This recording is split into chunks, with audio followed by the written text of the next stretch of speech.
ओम श्री गणेशाय नमः। अक्षरी नदी कथा में आज प्रस्तुत है पूज्य वितस्ता नदी की अर्चना, उनकी वंदना, उनकी गाथा।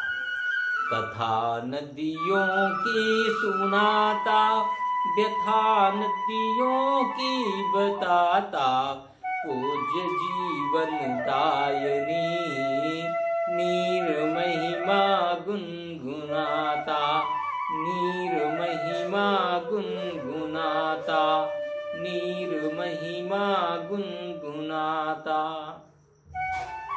स्कंद पुराण ऋग्वेद के नदी सूक्त में पूज्य वितस्ता नदी का वर्णन मिलता है, उसका उल्लेख किया गया है, जिसे वर्तमान में झेलम नदी के नाम से भी जाना जाता है। इस पूज्य नदी के जन्म की कथा बड़ी ही लोमहर्षक, मनोहारी है, मन को शांति प्रदान करने वाली है। कश्मीर की घाटियां अपने मनोरम नैसर्गिक सुंदरता, प्राकृतिक धरोहर, सुगंधित फूलों और फलों आदि के लिए विश्व प्रसिद्ध हैं, संसार में जानी जाती हैं, और इस कारण यह पवित्र स्थान ऋषियों मुनियों की तपोस्थली रहा। अनेकानेक ऋषि मुनि तपस्वी इनकी कंदराओं में, मैदानी क्षेत्रों में आश्रम बनाकर तपस्यारत रहते थे, वेद आदि का अध्ययन करते थे। कहा जाता है, जहां पुण्यात्माएं अपने विकास के कार्यों में लगी रहती हैं, जनहित के कार्यों में लगी रहती हैं, उनके आसपास आसुरी शक्तियों का भी वास होता है। राक्षस, पिशाच आदि भी उनके आसपास मंडराते रहते हैं। वो पुण्य कर्मों को विघ्न डालते रहते हैं, पुण्य कर्म न होने पाए अपना प्रभाव दिखाते रहते हैं। ऋषि मुनि तपस्वी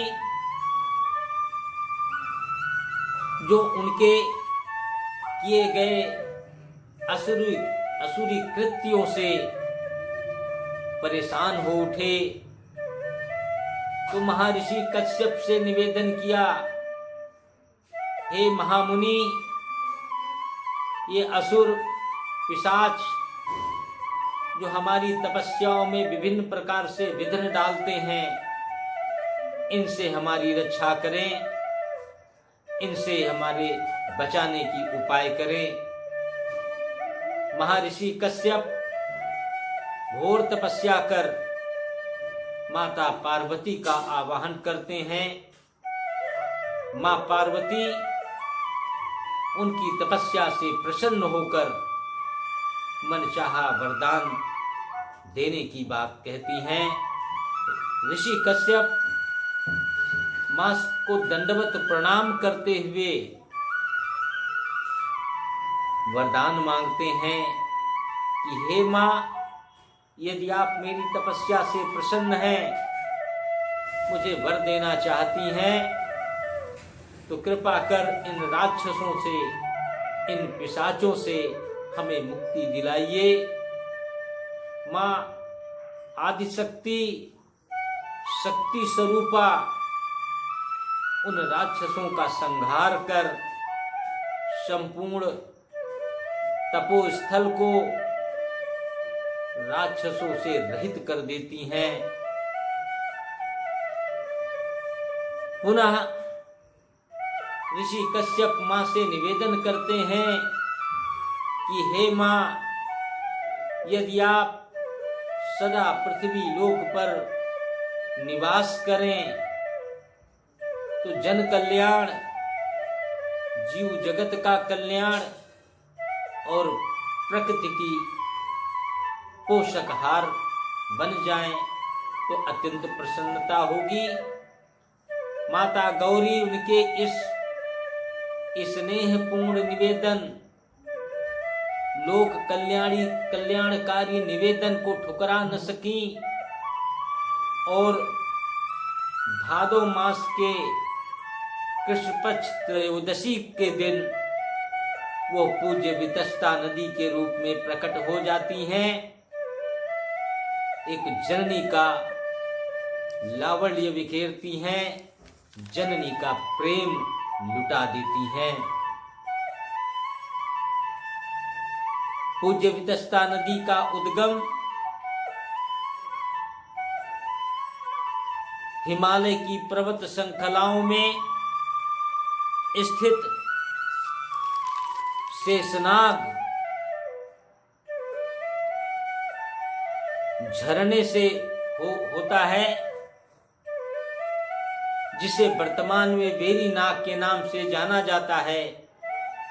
कश्मीरी भाषा में नाग का अर्थ होता है पानी का चश्मा। चश्मा उस स्थान को कहते हैं जहां प्राकृतिक रूप से झरना बहता है। पाताल लोक से पानी अपने आप से स्वतः निकलता रहता है, अर्थात जल का स्रोत। उत्तराखंड में जिसे नौला के रूप में जाना जाता है और मां वितस्ता का उद्गम स्थल इतना रमणीय, मनमोहक, स्वर्ग जैसा दृश्य प्रस्तुत करता। जम्मू कश्मीर की सड़क यात्रा करते समय शेषनाग कश्मीरी घाटी का पहला पर्यटक स्थल के रूप में जाना जाता है। यह जवाहर सुरंग को पार करने के बाद घाटी के प्रवेश बिंदु पर स्थित है, जिससे इसे गेटवे ऑफ कश्मीर कहा जाता है। इसकी सहायक नदी किशनगंगा के जल मिल जाने से इसकी आभा बदल उठती है और गरिमामयी बन जाती हैं। इस पूज्य नदी के घाटियों में कई स्थानों पर मनोरम झीलों का निर्माण हुआ। झीलों की जननी बनी, जो अपनी नैसर्गिक प्राकृतिक सुंदरता के लिए विश्व भर में जानी जाती हैं, विश्व भर में प्रसिद्ध है। उलर झील, डल झील आदि उनमें से प्रमुख हैं। कश्मीर जाने वाले पर्यटक प्रकृति प्रेमियों को झेलम नदी के तट पर लगे हाउस बोट की पंक्तियां, छोटे छोटे शिकारे, वक्षस्थल पर मस्त चाल में तैरते हुए हंसों की कतारें बरबस अपनी ओर आकर्षित करती हैं और इनके पारदर्शी जल में रंग बिरंगी मछलियां जैसे स्वर्ग की अप्सराओं ने मछलियों का रूप धारण करके इस पारदर्शी जल में जो अठखेलियां करती थीं, वो मन को मुग्ध कर देता है। इन नैनों में उन तस्वीर समा जाती है। ऐसी पवित्र, पुनीत, सुंदर स्थानों की जननी अपने उद्गम स्थान शेषनाग से निकलकर 725 किलोमीटर की यात्रा करते हुए पाकिस्तान में प्रवेश करती हैं। मनमोहक वादियों, फूलों की घाटियों को जन्म देने वाली जननी पूज्य वितस्ता नदी पाकिस्तान पहुंचकर झांग मघियाना नगर के निकट चिनाब नदी में समाहित हो जाती हैं, अपना सर्वस्व समर्पित कर देती हैं। पूज्य पूज्य नदियां सदैव ही मानव जीव जगत प्रकृति पोषक रही हैं, उनकी नैसर्गिक सुंदरता को बढ़ाती रही हैं, विभिन्न आवश्यकताओं की पूर्ति करती रही हैं, चाहे वो पेयजल की व्यवस्था हो, सिंचाई हेतु जल की व्यवस्था हो, या विद्युत उत्पादन कर घर नगर को जगमग करना हो। उनका अतुलनीय योगदान इन पूज्य नदियों का रहा है। परंतु वर्तमान परिस्थितियों में शहरी मल जल का प्रवाह, पर्यटकों द्वारा निष्प्रयोज्य सामग्री आदि का डाल देना इसके मूल स्वरूप को बहुत चोट पहुंचाया है और यह सिलसिला बदसूर जारी है।